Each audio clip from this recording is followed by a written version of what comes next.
agronomist with Winfield United, wanting to just talk about fall harvest here, which is about to really get rolling. And as we approach harvest, the opportunity to think about dry down rates in corn, thinking about fall fertilizer sale opportunity, and also fall burn down.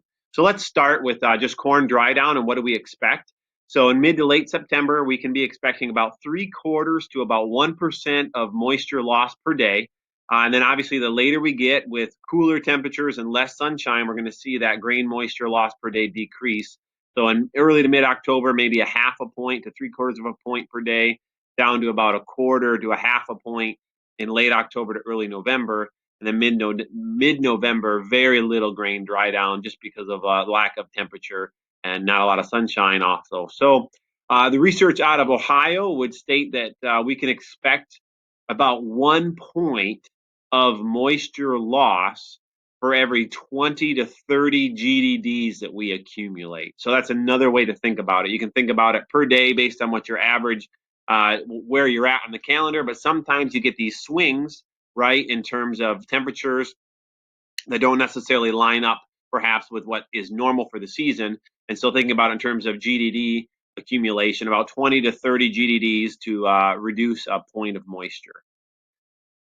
Um, Looking at fertility focus, so as we jump in the combines this fall, we often can think about the sales opportunity for seed, and that's absolutely true. It is a great opportunity to sell seed, but I think some of the things sometimes we can overlook the opportunity to sell fertilizer when we're riding in the combine as well. And so a great opportunity there I think is to think about the yields that we're pulling, and then equate that in the mind of the grower to what that is in terms of fertilizer. So if I'm pulling off, let's say field average 250 bushel as an example, I can talk to the grower about, wow, we're removing almost 100 pounds of P2O5.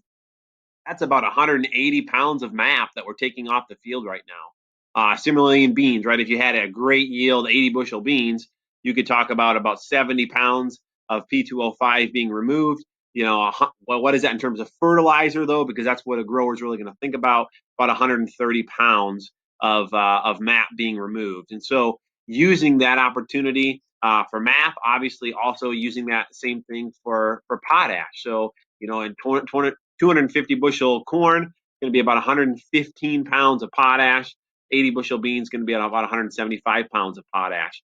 And so again, we're at an opportunity in the combine not only to think about seed sales opportunities, but really to reinforce the need for fertility. We do not grow the crops that we grow without putting on the fertility. And sometimes guys, I think, forget just how much they're removing when they see those big yields go up on the screen. And so just remember again, in corn, you've got about 0.27 pounds of P2O5 being removed per bushel, and or 0.37 pounds of P2O5 per bushel in corn, 0.27 pounds of K2O in corn. And then in beans, it's going to be about 0.81 pounds of P2O5 per bushel of beans, and about 1.3 pounds of K2O per bushel of beans. And then you can, whatever fertilizer source you're doing, you can do the math and figure out what your removal rates will be per fertilizer. But I often like to talk about it in terms of fertilizer that we're removing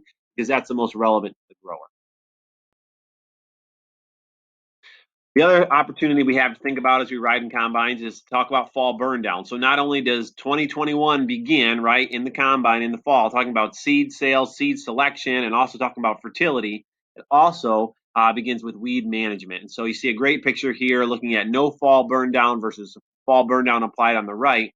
And especially with mare's tail being one of our main species that we struggle with, the difference between a fall germinated plant versus a spring germinated plant in that picture on the right.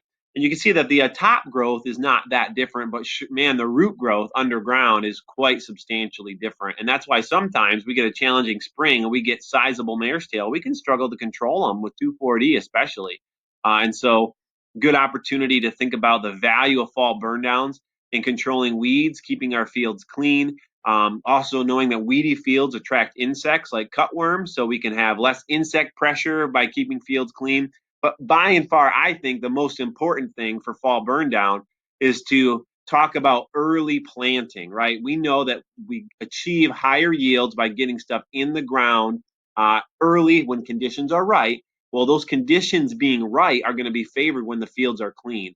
Weedier fields stay wetter longer, not favoring early plantings. And so if we want to optimize the opportunity to get stuff in the ground early, that starts in the fall with getting burn downs out and getting those fields clean to enable us that opportunity to get the planters rolling as quickly as we can in the spring. Some good fall burn down programs. We've got Brash, which is a mix of 2,4-D and dicamba. Mixing that with obviously we have Cornerstone 5 Plus, but whatever your glyphosate product is, whether that's Power Max or Durango or Abundant Edge, get your Brash out there with your glyphosate and then your water conditioner.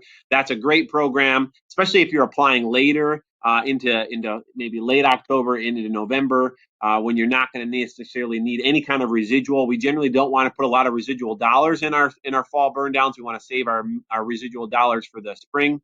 Dimetric's a great product for residual if you want just a little bit to go right in behind the harvester. So that's a great opportunity if you're going to be harvesting here in September, early October. You're going to get fall burn downs out earlier. You do want to maybe a little bit of residual just to hold a lower rate, and that Dimetric allows you to be flexible come next year, whether you want to go to corn or beans. And so that's the value of one of these programs with Metribuzin, if you're going to put it in there, is the flexibility for crop next year.